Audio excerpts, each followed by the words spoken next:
Hiya. Well, I'm just going to talk a little bit on this week's blog about my match this week, which was on the Stainey. We're fishing that teams of 3 league. If you remember, me and my team of 3, which is Matt Godfrey and Tom Scully and myself, have won the first 3 rounds. We actually were the top weight on each of the 3 rounds, so consequently we were winning the league after 3 rounds. League's on weight, which is a little bit controversial sometimes to people. Sometimes people think that they should be on points, but I think the beauty of weight is that nobody's ever out of it. You never know what can happen, even though obviously you'd be ever so disappointed if you've done consistently well all the way through and not won. I do know that in the last 5 years, only once would it not have been weight and points, if you see what I mean. So those who won on points also won on weight. I know that's been the case when I've won it in the past. So it was very interesting that it's done like that, and that's how we've decided to keep it for now. That means that if you get a hard weekend or an area of the canal that's hard and some of your team are there, then it can prove difficult. So personally, I've been having a great season on the Stainey. I've been in the top 4 every match this year, which I'm really pleased about. In the matches I've fished, so I was hoping to keep that consistent form going into this weekend, and I drew peg 207, which the 200s have probably been the best area of the canal, so I was absolutely delighted to be there, even though I did have to walk a long way, which I don't really like, but hopefully in the future the path will get improved. But so I set about my normal approach. Still using ground bait and some soil, 50-50. Fed a couple of swims at like 11 metres and 13 metres, and also fed a swim a bit closer in because the wind was horrendous. It was blowing directly down the length where we were, which means that it just made it incredibly difficult to hold your pole, control your hook bait, or do anything like that, which is, when you're fishing with bloodworm and joker, can be a little bit of a leveler because you can't get the advantage of brilliant presentation. So that was a bit frustrating. Caught a few fish to start with, not many. And after a couple of hours I noticed that just nobody was catching anything.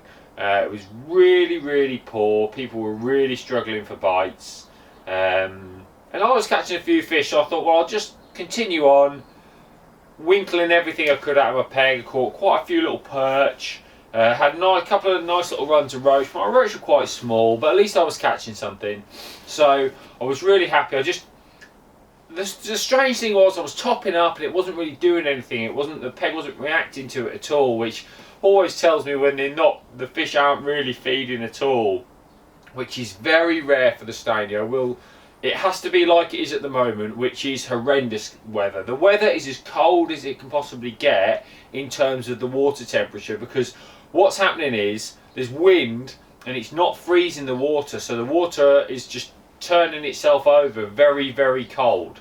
Often when you get a cold night and the lake or the river or the canal freezes, not so much a river obviously, a canal freezes, the water underneath can actually be slightly warmer than it is now. So on the last round when it was frozen, we had a good fishing match.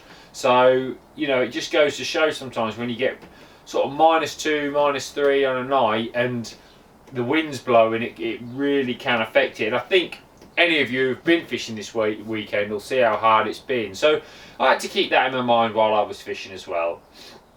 I finished the match and I was happy. Like I said, I kept nicking an odd fish all day, which I felt was all I could do really. And when we've come along with the scales, I've weighed in nearly 20 pegs on the scales, and the previous 10 or 11 weights to my right the best weight had been 314, and I thought, well, that shows how hard it had fished, and I put £6 on the scales, so exactly. So I was absolutely over the moon. I knew I wasn't going to frame or anything with that, but it showed how hard that area had been. Unfortunately for me, even though I'd beat those to my right and a couple to my left, the end peg was to my left, and James Dent was on it, who is an exceptional angler, and he had 612, some slightly bigger roach than me, definitely a better stamp than me, and some perch. So well done to him. Good mate of mine, James. So yeah, I didn't mind too much. So that was all right. So I was second in all that block of I think 19 pegs. So I was second in that block. So you know you can't complain about that at all in terms of contribution to the team of three. Because it fished so hard where we were, I actually thought that it might have been hard down the other end, and it was hard. It certainly wasn't as good as it has been in previous weeks, but the weights were better. There was odd bigger fish, and you know, sometimes things aren't always going for people in fishing, and results haven't been going people's way, and you know, the winner this week was a good example. Alan Scotland's been fishing. He's been fishing really well, and he just hasn't. He's just been in the wrong area at the wrong time, and this week showed his class. 15 pounds 6 ounces. He's had. I understand he's had 3 decent bream, 2 to 3 pound fish, big perch. Really used the conditions well, and I mean 15 pound. 9 pound was second in the match. Frankie Giannicelli was second with 9 pounds. So Alan's really dominated there, and that was a great example of why weight can be such a fantastic thing, because it's a very good performance there. And his team weight on the day was about 25-26 pound. So we only had 15 pound. Matt had 6 pound further down in that bit, and Tom had 3 pound. It was very difficult. Tom wasn't lucky enough to catch a bonus skimmer, which cost him a bit of weight. I can imagine that's very difficult when there's only 1 skimmer to be caught, or 2 skimmers to be caught. You can easily miss out if you're unlucky. And you know, we had 15 pound, and obviously Alan's team's big weight caught them up. Frankie had 9 pound, and his team had another 9 pound between them, so they caught a bit of ground up on us. So currently the league stands that myself and Tom and Matt are on 115 pound.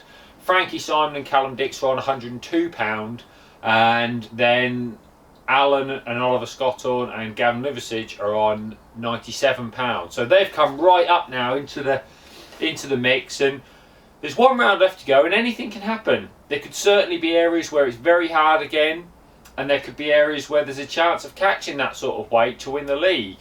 You know, and that is why the league's so good at the moment, and it is very competitive. I would say that given the conditions, which, like I said, the water is as cold as it could possibly be, really, without freezing.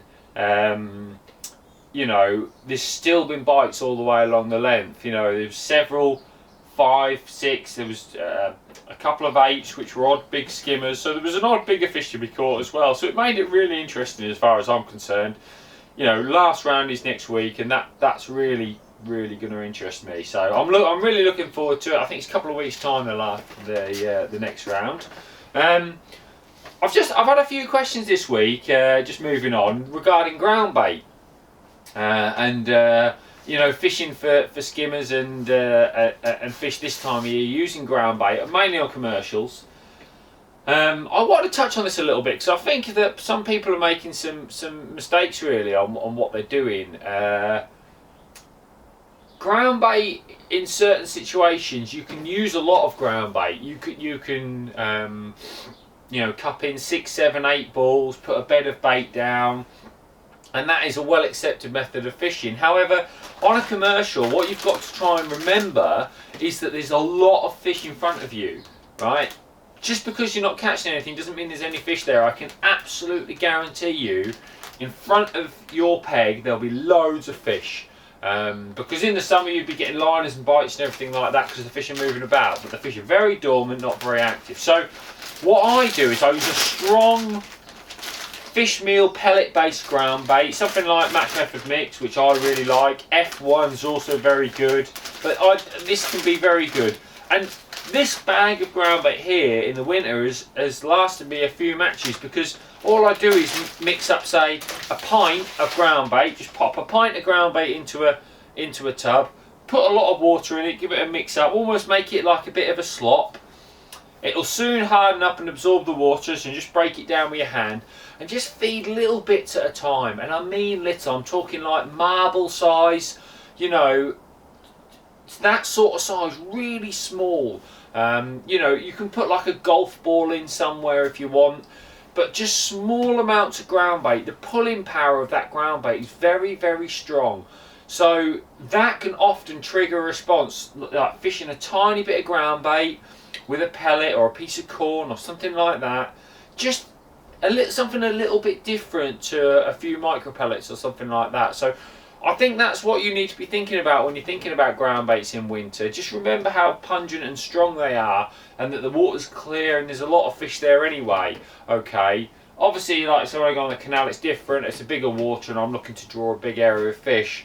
Not when you're using pellet based ground baits. You need to be a little bit more clever and just think about what you're doing. You wouldn't put 3 pots of pellets in, would you? So why would you put 3 pots of ground bait in? Okay, just little bits of bait and go from there, and I think you're not going to go too far wrong. Obviously at the moment it's very difficult, conditions are very hard, so it's never going to be the best. But anyway, I'll catch up with you next week, just with the calendar and everything else. Don't think I've got many matches on next week. Might do a few how-tos and a few bits and bobs, but definitely going to be a vlog next week, so stay tuned and I'll see you then. Thanks, bye.